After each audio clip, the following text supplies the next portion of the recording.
우리에게 주시는 하나님의 말씀입니다. 하나님의 말씀은 신약성경 요한복음 4장 19절로 24절의 말씀입니다. 요한복음 4장 19절로 24절 말씀을 교독합니다. 제가 한 절 읽고 여러분이 한 절 읽습니다. 여자가 이르되 주여 내가 보니 선지자로소이다.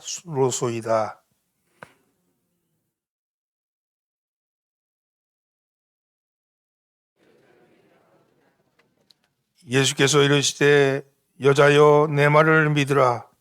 이 산에서도 말고 예루살렘에서도 말고 너희가 아버지께 예배할 때가 이르리라.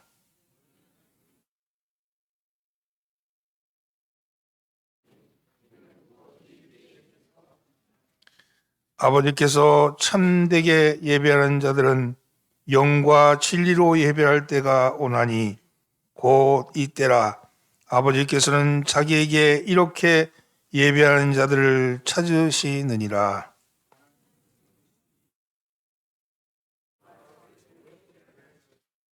아멘. 할렐루야. 오늘도 예배에 참여하신 천국 순례자 여러분들을 주의 이름으로 환영합니다. 우리 아얀교회 우리 청년들 환영합니다.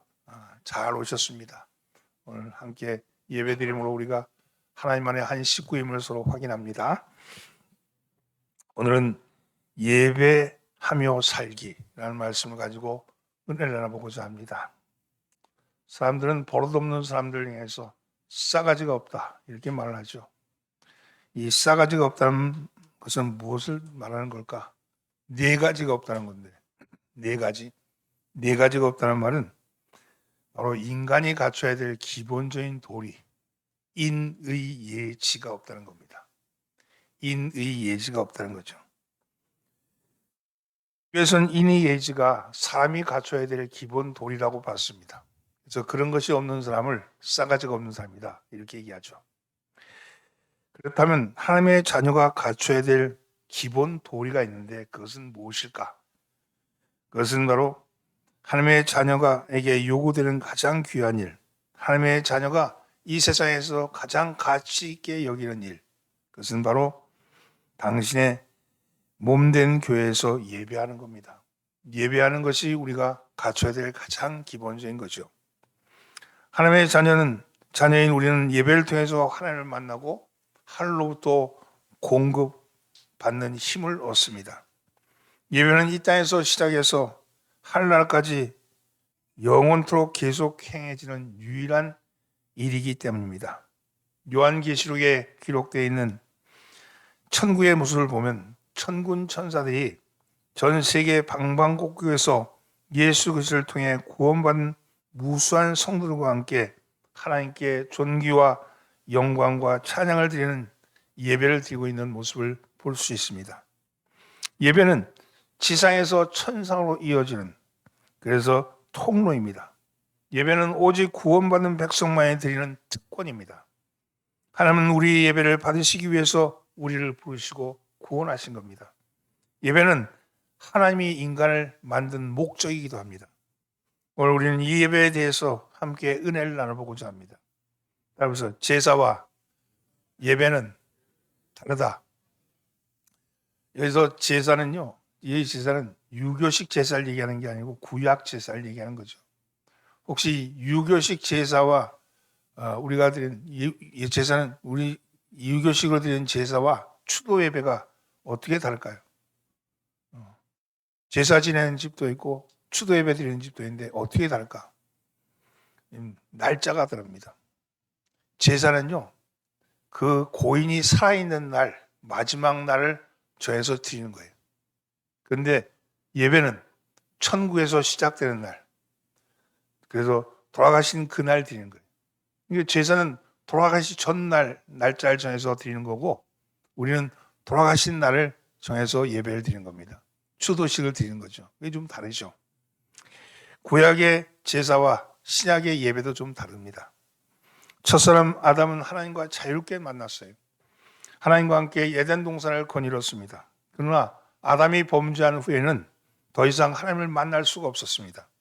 그 후에 하나님을 만나는 방법은 두 가지죠. 제사와 예배입니다. 사람은 제사와 예배를 통해서만이 하나님을 만날 수 있게 되었습니다. 그런데 구약의 제사와 신약의 예배는 차이가 있습니다. 제사와 예배의 공통점이 있다면 기억하라는 거예요. 메모리알, 기억하라는 거죠. 제사도 기억하는 것이고 예배도 기억하는 겁니다. 그런데 제사는 죄를 기억하는 것이라면 예배는 속죄를 기억하는 거예요. 제사가 죄를 기억하는 거라면 예배는 속죄를 기억하는 겁니다. 제사가 짐승의 피를, 죄의 결과가 죽음을 기억하는 것이라면 예배는 예수의 피와 살을 먹음으로 생명을 기억하는 거예요. 죽음을 기억하는 것이 제사라면 생명을 기억하는 것이 예배입니다. 제사의 시초는 아담의 아들 가인과 아벨로부터 시작되었습니다. 왜 아담과 하와가 제사를 드리지 않고 왜 그 아들들이 제주가 아담과 하와가 되지 못하고 그 아들인 가인과 아벨이 제주가 되었을까요?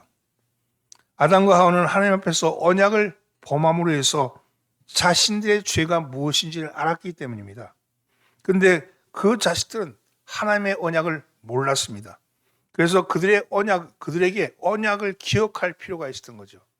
기억하라 그랬잖아요. 뭘 기억해? 하나님의 언약을 기억하라. 이런 거죠. 창세기 4장에 보면 아담의 장남인 가인과 그 동생 아벨이 하나님께 제사 드리는 장면이 나옵니다. 형제는 하나님을 만나기 위해서 하나님 앞에 제물을 들고 나가 제사를 드립니다. 가인은 농사를 짓는 자인지라 땅의 소산으로 제물을 드렸고 아벨은 양을 치는 자인지라 양의 첫 새끼와 그 기름을 드렸습니다. 겉보기엔 둘 다 똑같아 보입니다. 둘 다 시간을 바쳤습니다. 둘 다 정성을 바쳤습니다. 둘 다 제물을 바쳤습니다. 근데 대충 바친 것이 아니라 하나님 앞에 나가는데 얼마나 정성을 다해서 바쳤겠어요. 한 사람은 양을 잡아서 제단 위에 올려놨고 한 사람은 곡식들을 정성껏 모아서 제단 위에 올려놨습니다. 근데 문제는 그 제사를 드린 다음에 터졌습니다. 하나님이 가인의 제물을 받지 않으시고 아벨의 제물만을 받으신 겁니다. 하나님은 두 사람의 제사를 다 받으셨다면 문제가 터지지 않았을 겁니다. 그런데 그렇게 하지 않았기 때문에 문제가 발생한 거죠. 한 사람의 제사는 받으시고 한 사람의 제사는 안 받으신 거예요. 그 결과 연락되지 못한 제사를 드린 형이 연락된 제사를 드린 동생을 시기해서 들로 나가서 돌로 쳐 죽인 겁니다. 얼핏 생각하면 이 원인의 제공자는 누구입니까? 하나님 같아 보이지 않아요? 하나님 다 받으셨다면 문제가 없을 텐데 어떤 건 받고 어떤 건 안 받아가지고 그 둘 사이에 분쟁이 생겼지 않습니까? 여러분, 받고 안 받고는 하나님의 마음이죠. 그러나 이것을 사람 입장에서 보면 제사가 받아들이는 쪽에는 기쁘고 즐거운 일이겠지만 제사가 받아들이지 않은 쪽은 아주 당황스러운 일일 겁니다. 화가 난 거죠. 하나님께도 화가 났지만 더 화가 난 건 동생에게 화가 난 거예요. 그리고 그 화가 이어져서 결국은 동생을 들로 나가서 쳐 죽이는 사진을 저지르고 말았습니다. 자, 왜 하나님은 가인의 제사는 받지 않으셨을까? 창세기 4장 4절로 5절을 보면 여호와께서 아벨과 그 제물은 연락하셨으나 가인과 그 제물은 연락하지 아니하신지라. 하나님이 가인의 제물은 연락하지 않았다는 겁니다. 그것은 하나님 편에서 보면 가인과 그 제물이 제사에 합당하지 않다는 거예요. 제사에 합당하지 않으니까 받지 않은 거 아니겠어요? 하나님이 제물이 연락되지 않자 안색이 변한 가인을 꾸짖습니다. 창세기 4장 6절로 7절입니다. 여호와께서 가인에게 이르시되 내가 분하여 하면 어찌미며 안색이 변하면 어찌미뇨 내가 선을 행하면 어찌 낯을 들지 못하겠느냐 선을 행치 아니하면 죄가 문화에 엎드리니 죄의 소원은 내게 있으나 너는 죄를 다스릴지니라. 이렇게 말합니다. 너는 죄를 다스릴지라 이렇게 말하는데 가인의 마음속에 죄가 있다는 거예요. 가인의 죄가 무엇입니까? 죄의 소원입니다. 여기서 죄의 소원이 뭐예요? 죄의 소원. 아담이 지었던 죄, 하나님 같이 되겠다는 그런 마음이 있잖아요. 그 마음이 가인의 마음속에 있다는 거예요. 그렇다면 가인에게 죄의 소원이라는 것은 가인의 마음속에 하나님 같이 되겠다는 마음이 그런 생각이 있다는 겁니다. 그래서 그것을 다스리라 그러죠. 재물은 그의 인격의 표현입니다. 가인이 드린 재물은 뭐예요? 땅의 소산이에요. 땅의 소산이 뭡니까? 열매입니다. 씨앗입니다. 씨가 상징하는 게 뭐겠어요? 영생이에요. 영생. 씨는요, 죽었다 살고 죽었다 살고 끊임없이 영생하잖아요. 씨의 상징은 영생입니다. 하나님은 이 제사의 목적이 기억하라는 거였거든. 너는 죽을 것이다. 이거잖아요. 근데 가인은 나는 죽지 않습니다. 나는 영생합니다. 이렇게 대답하고 있는 겁니다. 하나님같이 되겠다는 마음을 품고 그 표현으로 씨를 들고 나와서 나는 영생할 겁니다. 이렇게 말하니까 그것이 어떻게 합당한 일이겠으면. 그런데 아벨은 어떻습니까? 아벨은 양의 첫 새끼와 기름을 들고 나왔다 그랬어요. 새끼와 기름의 말은 양을 죽였다는 말이에요. 죽음을 들고 나온 것이죠. 양을 죽여서 나온 겁니다. 그 말은 우리는 죄 때문에 죽습니다 하는 그 표현인 것이죠. 피 흘림이 없은즉 삶이 없느니라. 히브리서 9장 20절은 그렇게 말씀합니다. 아벨은 생명을 곧 피를 들여서 속죄를 구하고 있는 거예요. 우리는 죽습니다. 우리는 죄 때문에 죽습니다. 이게 메모리얼, 기억하라는 말씀이죠. 그 제사 제도는 이러한 의미를 담고 출애굽을 한 모세에 의해서 시내산에서 정교하게 그 의식으로 제정되었습니다. 그런데 시간이 지나자 제사의 의미는 사라지고 형식만 남아있게, 절차만 남아있게 되었죠. 오히려 하나님은 그러한 제사를 역겹다고 말씀하셨습니다. 의미가 사라져버린 형식만 남아있는 제사, 내용은 없고 모양만 있는 제사, 이것에 대해서 역겹다고 말씀하시면서 이사야가 이렇게 말씀합니다. 헛된 재물을 다시 가져오지 말라. 분향은 내가 가증히 여기는 바요. 월삭과 안식과 대회로 모이는 것도 그러하니 성회와 아울러 악을 행하는 것을 내가 견디지 못하겠노라. 그런데 신약 시대에 와서 마침내 제사의 완성이 이루어졌는데 그것은 바로 보이는 하나님으로 오신 예수님이 오셔서 산 제물로 되심으로 죄값을 치르신 겁니다.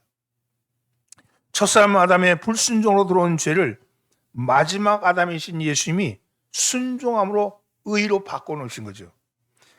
이것을 마음으로 믿고 입으로 시인하는 사람에게는 보이지 않는 하나님이신, 그리고 보이지 않는 하나님이 보이는 하나님의 이름으로 우리에게 오신 성령님이 우리의 몸을 성전 삼으시고 우리 가운데 오셔서 거주하시는 거죠. 따라서 예배는 십자가에 달리시고 부활하신 예수 그리스도를 기억하는 것이며 우리가 그 피로 구원받은 것에 감사하는 것이 바로 예배입니다. 여기서 제사와 예배의 차이가 있죠. 제사는 죄를 기억하는 거라면, 너는 죽을 것이다, 죄를 기억하는 거라면, 예배는 너는 살 것이다, 생명을 기억하는 거죠. 죽음과 생명의 차이는 엄청난 것 아니겠습니까? 제사를 드리는 것, 예배하는 것, 그것은 바로 하나님께 드려지는 거죠. 그런데 제사에는 제물이 있어야 하지만 예배에는 무엇이 있어야 합니까? 예배에는요, 합당한 예배자가 있어야 합니다. 합당한 예배자. 제사에는 제물이 필요하지만 예배에는 합당한 예배자가 필요합니다. 그렇다면 어떤 마음을 가지고 예배해야 할까요? 예배자는 어떤 마음으로 예배해야 할까요? 19절에서 21절을 함께 봉독합니다. 여자가 이르되 주여 내가 보니 선지로소이다. 우리 조상들은 이 산에서 예배하였는데 당신들의 말은 이 예배할 곳이 예루살렘에 있다 하더이다. 예수께서 이르시되 여자여 내 말을 믿으라. 이 산에서도 말고 예루살렘에서도 말고 너희가 아버지께 예배할 때가 이르리라. 여러분 잘 아시는 사마리아 여인과 우물가에서 만났던 대화입니다. 사마리아 우물가에서 만났던 이 여인은 자신의 조상들은 그리심산에서 예배하는데 왜 유대인들은 예루살렘에서 예배해야 한다고 하느냐고 묻습니다. 어떤 곳에 예배하는 것이 옳으냐고 묻습니다. 그러자 예수님의 대답은 장소가 아니다 이렇게 말씀합니다. 이 산에서도 말고 예루살렘도 말고 아버지께 예배하라, 하나님께 예배하라고 말씀하죠. 예배의 핵심은 하나님께 예배하는 겁니다. 예배는 장소나 방법이 아니라 하나님을 인격적으로 만나는 거예요. 하나님을 인격적으로 만나는 것이 예배입니다. 아프리카 어떤 마을에 이교도의 사원과 예배당이 서로 마주보고 있었습니다. 주일이 되어서 마을에 사는 두 친구가 함께 사원과 예배당으로 그리고 가게 되었습니다. 이교도인 팜푸스는 자기가 섬긴 신에게 제물을 바칠 짐승을 끌고 이교도 사원으로 가는데 예수를 믿는 키루스는 빈손으로 예배당을 가는 겁니다. 이교도인 팜푸스가 키루스에게 물었습니다. 야, 너는 너희 신에게 예배하러 가면서 아무것도 가지고 가지 않느냐? 나는 내가 나의 신에게 바칠 이 제물을 가장 좋은 것을 가지고 가는데 너는 왜 내 손에는 아무것도 없느냐? 이렇게 묻습니다. 그러자 예수를 믿는 키루스가 밝게 웃으면서 대답합니다. 나도 내가 가진 가장 귀한 것을 하나님에게 드리려고 간다. 그것은 바로 나 자신이다. 이렇게 얘기를 하죠. 하나님은 우리가 드리는 제물이 아닌 우리의 인격으로 만나시기를 원하십니다. 그렇다면 우리가 어떻게 보이지 않는 하나님을 인격으로 만날 수 있겠습니까? 오늘 본문 23절로 24절은 이렇게 말씀합니다. 함께 봉독합니다. 아버지께 참되게 예배하는 자들은 영과 진리로 예배할 때가 오나니 곧 이때라. 아버지께서는 자기에게 이렇게 예배하는 자들을 찾으시느니라. 하나님은 영이시니 예배하는 자가 영과 진리로 예배할지니라. 예배는 영과 진리로 예배하는 겁니다. 그리고 하나님은 영과 진리로 예배하는 사람을 찾으신다고 그러셨어요. 우리는 교회 모임을 가질 때마다 예배를 드린다고 말합니다. 정해진 일정한 순서에 따라 갖는 의식을 예배라고 알고 있고 그렇게 생각합니다. 그것은 그 의식에 의한 순서를 하나님을 경배하는 행위, 곧 예배드리는 행위라고 생각하기 때문입니다. 그리고 그 예배를 영과 진리로 한다고 여기고 있습니다. 그런데 과연 영과 진리로 예배하는 것은 무엇일까요? 그것은 장소를 의미하는 것이 아닐 겁니다. 형식도 문제가 아닐 겁니다. 마음가짐의 문제죠. 마음가짐에 어떤 마음가짐으로 예배드리는 것이 영과 진리로 예배하는 것일까요? 전통적으로 영과 진리를 하면 성령과 말씀으로 예배한다는 것으로 해석합니다. 그런데 그 주체가 누구입니까? 성령이 예배하는 겁니까? 말씀이 예배하는 것입니까? 그러면 성령이 예배하고 말씀이 예배하면 우리는 그걸 바라보는 관람자에 불과한 겁니까? 아닙니다. 예배는 교회에서 하는 것인데 교회는 건물이 아닙니다.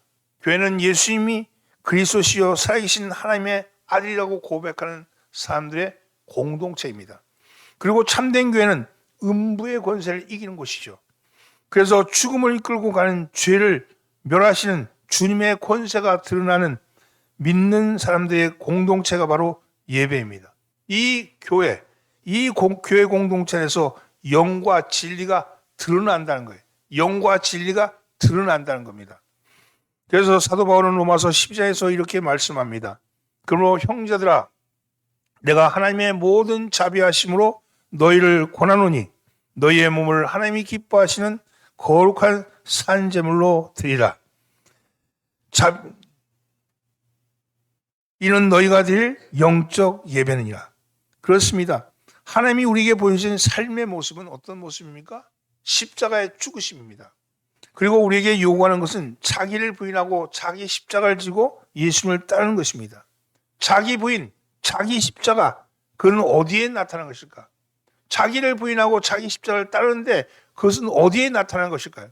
그것은 바로 우리의 삶 속에 나타나는 겁니다. 날마다 나는 죽고 예수가 사는 거죠. 나는 죽고 예수가 사는 삶 속에 영과 진리가 나타나야 된다는 거예요. 영과 진리로 예배하는 게 아니고 영과 진리가 내 삶 속에 드러나야 된다는, 그 드러남을 통해서 인격적으로 하나님을 만나야 된다는 겁니다. 여러분, 영과 진리로 예배한다는 것은 의식의 문제가 아니고 삶의 문제요.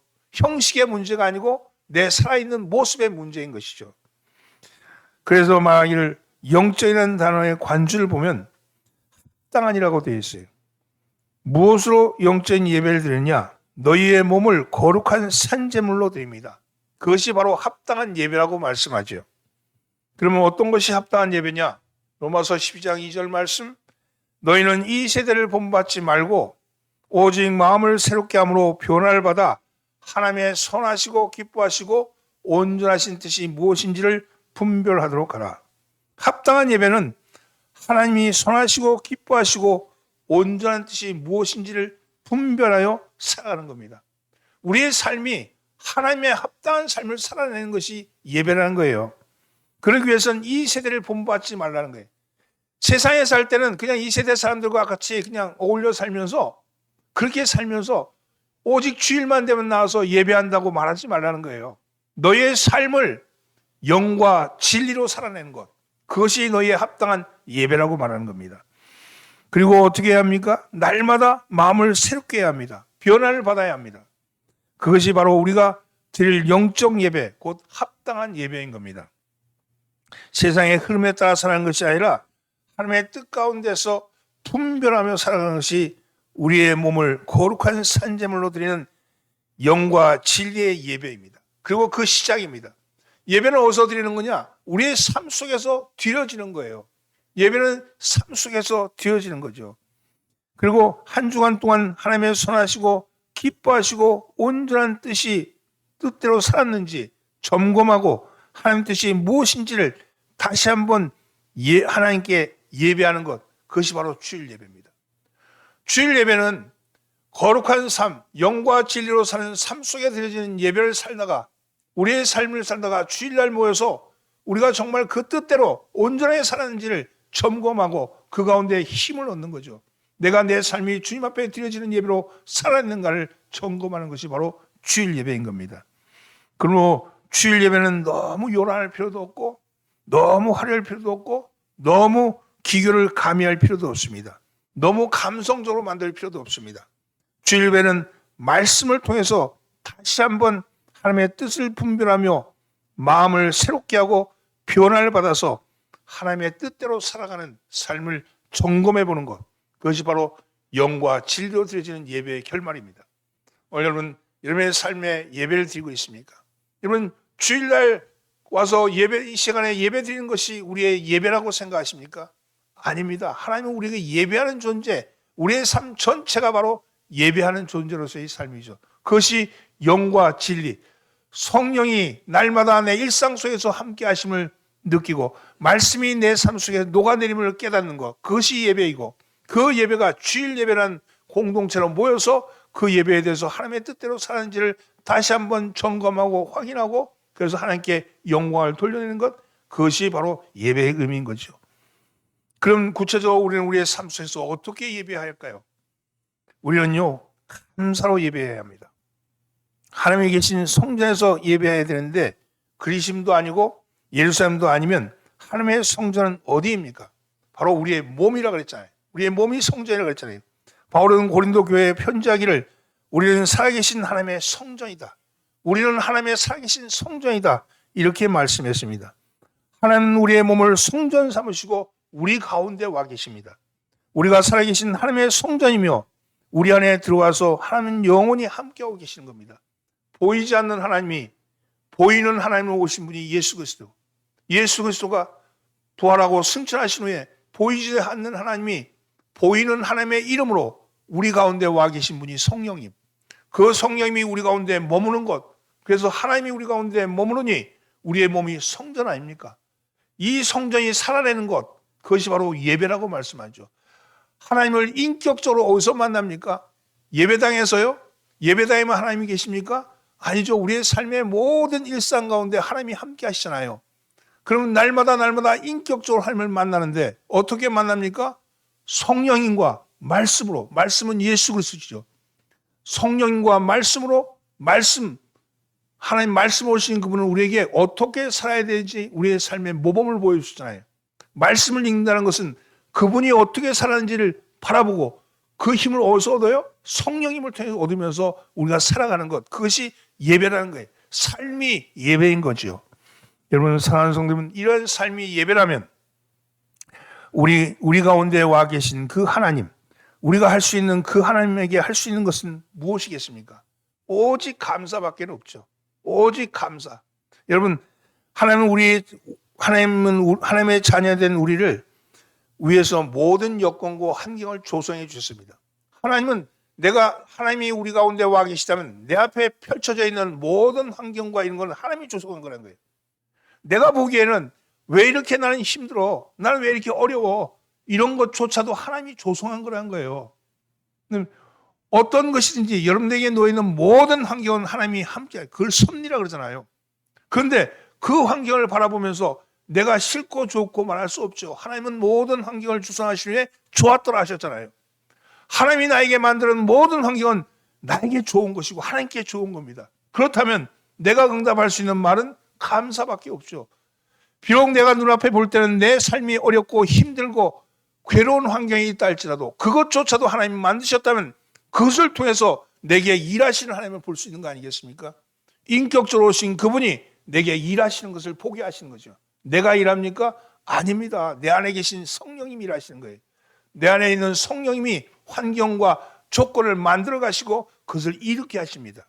사랑하는 성도는 하나님의 영접한 사람, 성전이 된 사람은 할 수 있는 일이라는 것은 바로 하나님을 영화롭게 하는 일, 감사밖에는 없습니다. 영생을 가진 사람, 즉 죄에서 욕심이 없는 새로운 피조물이 된 그 사람에게는 그 생명 속에서 할 수 있는 일은 감사, 오직 감사가 있을 뿐입니다. 그래서 사도 바울은 데살로니가 교회를 향해서 말하기를 항상 기뻐하라, 쉬지 말고 기도하라, 그리고 범사에 감사라, 그렇게 말씀하신 후에 이것이 바로 하나님의 뜻이다 이렇게 말씀합니다. 오늘 사랑하는 성도는 구약의 시편 기자도 이런 말을 하죠. 시편 50편 20절로 23절 하나님을 잊어버린 너희여 이제 이를 생각하라. 그렇지 않으면 내가 너희를 찢으리니 건질 자가 없으리라. 감사로 제사를 드리는 자가 나를 영화롭게 하나니 그 행위를 옳게 하는 자에게 내가 하나님의 구원을 보이리라. 감사하는 사람에게 구원을 보이겠다 이렇게 말씀합니다. 하나님을 영화롭게 하는 일은 다른 어떤 것이 또 아닌 바로 감사입니다. 구원을 받았기에 하나님께 감사를 드리며 또 감사를 드리는 자에게 하나님이 구원을 보이시는 겁니다. 날마다 감사하는 삶을 살아가는 것, 이것이 바로 예배하는 삶입니다. 오늘 여러분 매일매일의 삶 속에 하나님이 내 속에 와 계시고 내 삶 속에서 하나님의 성령과 말씀으로 우리를 하여금 살아내는 일상을 살아가게 할 때 우리가 할 수 있는 응답은 감사일 뿐입니다. 오늘 여러분 어떠한 상황, 어떠한 일을 맞이한다 할지라도 두려워하지 마십시오. 염려하지 마십시오. 하나님이 나와 함께 하십니다. 하나님이 함께 하심으로 내 삶이 감사로 이어지는 것이죠. 매주일 교회에 출석해서 연합해서 모임을 갖고 예배 의식을 드리는 예배가 필요 없다는 말은 아닙니다.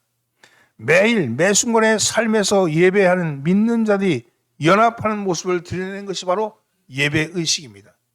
그 예배 의식을 통해서 예수님의 십자가와 부활, 성령의 임재를 기억하며 형제와 교제를 통해서 하나님께 감사로 예배드린 것, 이것이 바로 주일날 우리가 모여서 예배하는 이유인 겁니다. 주일날 예배하는 것으로 끝났다면 이것은 의식으로 끝나는 거죠. 의식이 아니라 삶의 예배가 되어야 합니다. 여러분의 삶이 예배가 됨으로써 여러분의 빛이 나게 되는 거죠. 여러분 삶의 예배가 됨으로써 여러분 세상에 살아가면서 그 빛을 통해서 사람들에게 갈 길을 보여줄 수 있고 그 빛을 보여줌으로 해서 사람들에게 발의 등이 될 수 있는 것 아니겠습니까? 오늘 여러분 성령의 임재를 기억하면서 감사하십시오. 날마다 내 삶에 대해서 감사함으로 하나님께 영광 돌리시기를 예수님으로 축원합니다. 오늘도 하나님은 영과 진리로 예배할 자를 찾는다고 말씀합니다. 영과 진리로 예배한다는 것은 예수 그리스도께서 보여주신 삶의 모범과 가르침으로 세상 속에서 살아가는 겁니다. 내가 사는 것이 아니고 내 안에 와 계신 성령 하나님과 동행하면서 살아가는 것이죠. 하나님의 자녀된 삶의 모습을 보여줌으로써 어두운 세상에 생명의 빛이 되고 천국을 이끄는 등불이 되는 것이죠. 그렇게 예배함으로 하나님께서 영광을 받으십니다. 여러분의 모습은 어떠합니까? 여러분은 하나님께 예배하러 나온다면서 예배가 여러분의 삶으로 보여지는 모습이 됩니까? 돌아보시길 바랍니다. 내 삶이 내 일상의 삶 속에서 하나님이 나와 함께 하시고 내 삶이 예배 같은 삶, 예배로 하나님을 만나는 인격적인 삶이 되는가를 살피시는 여러분 되기를 바랍니다. 이 한 주간에 하나님과 동행하시는 한 주간 되기를 바라고, 여러분의 삶이 예배가 되기를, 그래서 그 예배가 하나님께서 기뻐하시는 예배가 되기를, 그리고 여러분의 마음속에서 감사가 넘쳐나기를 예수님으로 축원합니다. 기도합니다. 주님, 우리의 삶의 모범이 되시는 주님, 주께서 우리에게 오셔서 가르쳐 주시고 우리의 삶에 가야 할 길을 보여주셨습니다. 이제는 그리고 성령님이 우리 가운데 오셔서 우리와 동행하고 계십니다. 내주하고 계십니다. 그래서 우리가 어떻게 사는 것이 진정한 삶인지를 깨닫게 하셨습니다. 이제는 내가 사는 것이 아니고 내 안에 와 계신 성령님과 동행하는 삶을 사는 것에 대한 고백을 하게 하여 주옵소서. 그래서 우리의 삶의 일상 가운데 하나님이 함께 하심으로 인해서 영과 진리로 살아내는 예배의 삶이 되게 하여 주옵소서. 주님, 주님을 통해서 날마다 주님을 통해서 만나는 사람들, 주께서 허락하신 사람들에게 주의 말씀의 진리를 깨닫게 하여 주시고 그 말씀을 드러내게 하여 주시옵소서. 우리의 삶의 모습을 통해서 무사람들이 우리의 삶의 모습을 통해서 주님을 발견하게 하시고 길을 보여줄 수 있는 모범이 되게 하여 주옵소서. 우리를 구원하신 예수님의 이름으로 기도합나이다. 아멘.